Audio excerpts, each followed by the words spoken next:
In this episode, we are going to talk about how buyers make decisions. Now, I know there's a million different things, checking boxes. We're not going to cover every single one of them, but we're going to talk about 4 key areas. We're going to talk about the customer. We're going to talk about what makes your item different. Then we're going to talk about how to push people to the shelf. And then we're finally going to finish up with a big topic, which is trust in the supplier. So stick with us.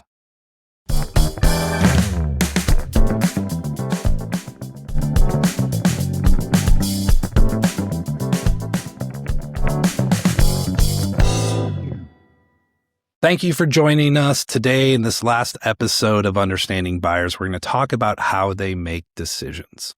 So we've talked about, just to summarize, they manage the shelf, which means they're going to take an item off and they're going to put another item on. How do they make that decision, right? And the biggest thing that we can talk about here is going to be trust. They have to make an educated guess, and that takes a lot of details underneath it. Now, for anyone who's ever talked with a retailer or met with retailers, you can understand one thing for sure from a buyer. The customer will always come first. That's end of conversation. No need to talk about it. The customer decides. They decide with their money. They decide with reviews. They validate. The customer will always be right. Now, so if you understand your customer really, really well, you'll be able to convey that information to the buyer. And chances are there's either a problem or a product or something that you're putting in front of them that is going to solve a problem or meet a demand, right? So if you have this demand that you can clearly identify, customer A has a desire for this thing and I've got it, and here's why. And that product has to work. I will give you a side story. The biggest mistake that I've ever made as a professional was talking with a client of mine who had a product. I looked at this product. It was amazing. I understood it. I looked at all the testing and results from it. We were working under a pretty fast timeline. So we got everything in front of the buyer, which was great. The buyer's looking at it. We actually had a conversation with them before they touched the product. They said, hey, this sounds great. We're going to go try the product out. It's in the layout center, so it's not with us. We'll get back to you. So after this really great conversation, I'm thinking, man, we really knocked this one out of the park. Then I get the horrible email back, which is, we tried to use this product and it didn't work. And I mean, you can imagine to my dismay. Now, shame on me. I trusted this owner very much. I never tried the product myself. And I might have tried the product and it might have worked fine. I don't.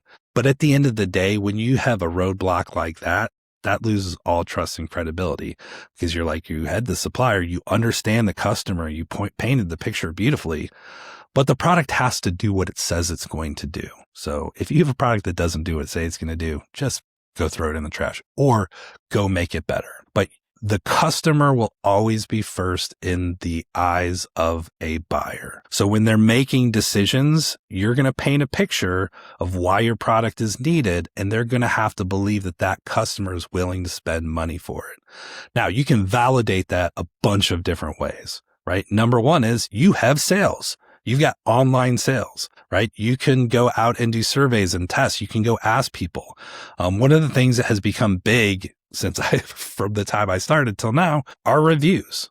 Reviews say a lot about your product. Almost every time I go into a meeting now, we use a couple of key reviews just to point out what the customer is saying about our product. We will also point out that if someone is carrying a product that has a 2-star review and we've got a 4.8, the customer likes our product better. So if you want to be an advocate for the customer and you're choosing between my item and an item that's on a shelf with a 2, I'm going to win that one. Right? So you're checking the box. Bam. I was able to prove that my product is liked by the customer better than some of the competition that's out there. I think this is the one that most entrepreneurs get. I think most entrepreneurs understand their customer better than most, right? We're trying to figure out what the buyer's looking for. This is the one that I think they do a really good job with. We're going to move on to the second one. And this is where I think sometimes entrepreneurs fall short. How is my product better than or unique than what's on the shelf that would benefit from a swap. So what I mean by that is if you're saying you've got 10 items, Mr. Buyer, Mrs. Buyer, I want to take one of those items off and put mine on it. Great. Why? I've asked this question inside of stores, numerous clients where they're like, my product's awesome. It's just as good as that one. That doesn't mean anything to it. Just as good as is no reason to put a product in. Period. End of discussion. If you're just as good as what's already sitting on the shelf, too bad. Like that is no reason to go sell. A buyer has to make it. It has to be better. It could have an ingredient that's better, right? My pizza sauce is made with golden tomatoes, and golden tomatoes are trending up, and therefore you don't have golden tomatoes. Okay, I get that. You're giving them a reason. It could be a value, right? Mine is less expensive than the product that you're currently selling. That could also be a slippery slope though, right? Which is you're asking them to take something off the shelf that they might make less money. But if you could show that more people will buy it at that price point, there you go. Now you're moving foot traffic. Maybe it does better. Great. Value can mean a lot of different things. Maybe it has an added component to it. Maybe, I sell hair clippers and the clippers that you're selling have 4 guards, but mine has 10 and it's the same price. So I'm adding value to the customer at the end of the day, right? Value could be quality. Mine's higher quality. Mine's more on trend. It could be design. Mine has bike cups are trendier because I have Disney rights, right? It could be innovation. It could surely be something that doesn't exist. This is where patents come into play. People ask me all the time, is a patent good? Patent's great, right? It only goes so far, but if your patent separates you from being able to do something that your competition can't, that's amazing, right? That is bringing something to the table that makes your product better than what's on the shelf, right? It brings value, it brings innovation. It has to be something unique enough that the buyer's willing to say, you know what? I think someone is going to buy that product more than what I have on the shelf, and that makes it worth it to me, right? So we have to start not just saying, well, my product's just as good as, or my product's good. So what? A lot of products are good. There's a million good products out there. Our job as suppliers, if we want to break into retail, is to show why we're better. Why I think if you take that item off and you put my item on, I will sell more. I will make your customers happier, right? And then here's another one that I don't think people think of. It's point 3. How do you as a supplier push people to the shelf? I get questions a lot about marketing. How much do I need to spend? I was told that I can't get into Walmart unless I'm spending $200,000 a year on marketing. That's all BS. Just letting you know there are no magic numbers. Just like with Amazon. How many sales do I have to have on Amazon to get into Walmart? Do you have to have sales? Yeah, probably a good idea. Trendy, but I've sold stuff that was doing $30,000 a month. It wasn't making huge whatever, but it was unique and it was just getting started and it was something that wasn't in the market. Was that worth it? Yeah, it was worth it. They took that gamble and tested on it, right? But your job at the end of the day is to push appropriately to the shelf, right? You can't expect the retailer to do the heavy lifting. You can't just expect by putting it on a shelf that it's going to sell. Will it sell? Probably, but you have to show how you're going to be pushing that. And we do it by building a community. Social media is a great way to be able to, as a smaller company, show how you will push. A lot of ads, campaigns, you don't have to spend a lot of money to make really impactful ads. I have clients, one right now that I'm working with, that the owner and I are the only two making TikTok videos and Instagram posts, and we're blowing it out of the water because it's resonating.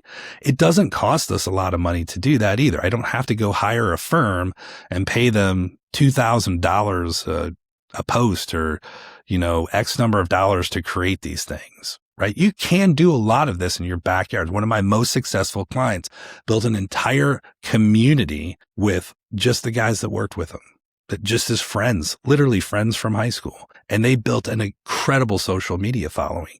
So when the retailer sat down and was talking with them, not only were they buying the product, this is real important. They were buying the followers and the community that liked that product, right? Because and it's not a certain amount, don't get caught up in like, well, I don't have 1 million followers. Don't worry about that. Worry about what you can do and how you can sell that and their engagement. How engaged are they? Are they loyal? Right? I personally would rather have 1,000 followers that are loyal and active and engaged with the product than 1 million that don't do anything with it, right? People can go buy. Buyers are savvy enough to know what is real and what's not, right? But they are looking for. Do not underestimate the fact that they want you to push people to the shelf. And so when we get to later on, when we start talking about how do we talk to buyers as we're sitting down in line reviews, that's going to be a component of it. You're going to have a calendar, a marketing calendar that you're going to put in front of them. Now, part of it is future looking because you might not be able to do everything, but you can say, hey, we've been testing this in this small market. We know that if we scale up, we can blueprint this. These results become X, right? Some of it is showing the path. Some is showing the capabilities. Some of that isn't real right now, right? You are able to show that. It's not like you have to have 1 million followers, $10 million on Amazon sales, and then a retailer is going to take you. It's not that simple. You have to be able, though, if you're going to sit there across from a buyer, be able to explain how you, the supplier, are going to push people to the shelf. Acknowledge that they're in that retailer. It's a great way too, is do a couple of videos before you get there. Like, this is how we plan on doing it, where you show you're standing out retailer A and you're like, hey, we're going to get in. These are the things. We're going to do a huge back to school push, and our videos are going to look like this, and they're going to have this in it. And we're going to be, saying now available at retailer A. That's the kind of stuff that they get excited about. They want you to show them at least a vision of what that path looks like. And then here's the last thing. Point number 4. They have to believe in you. They have to believe that you're going to do what you say you're going to do when you're going to do it. And a lot of this will come around questions around what are your capacity constraints? What are your lead times? What kind of a team do you have working for you, right? This is where it gets tricky because they have to understand that you know how to manage the business. Now, if you're sitting across from a buyer and you've never managed retail business and you're like, I don't know, and they ask you questions, and you can't build that confidence, or you don't have a team member that can build that confidence, that's where it becomes really tricky. That's where they can start checking boxes and you got great product and customers are happy and you're doing great online sales. You validate and you've got this great marketing plan. Great. Now, how are you going to manage the business? Right? How do you forecast? Right? How do you work with your demand? How do you work with your manufacturing? Right? Who do you have working on packaging design? How are you going to get CTL testing done? Like all of these little things.